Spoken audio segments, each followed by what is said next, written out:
Hello, நான் கோபராஜ் ஸ்வர்நாத shine ஸ்டுடியோல பேசுறேன். திருவண்ணாமலை மாவட்டத்தில் இருந்து ஓரகண்டீஸ்வரி கோயில் அங்க இருக்கு. அங்கிருந்து செந்தில்குமார்ன்றவர் ஒரு பாட்டு எழுதி அமைச்சிருந்தாரு, ஒரு பக்தி பாடல். செம்மையா இருக்கு. அது இங்கே நம்ம ஸ்வர்நாத ஷைன் ஸ்டுடியோலே டியூன் போட்டு அது நானே பாடியிருக்கேன். எக்ஸலண்டா சூப்பரா வந்திருக்கு. நீங்க கேட்டு பாருங்க.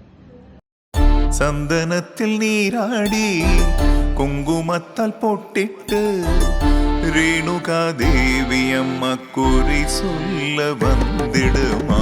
உடுக்கை பொம்மை முரசொலிக்க கைய வாத்தியம் அடிக்க ரேணுகா தேவி அம்மா நீ இங்கு வந்திடுமா. ஓர வந்த பாடியில் கோவில் கொண்ட எங்களூர கண்டீஸ்வரி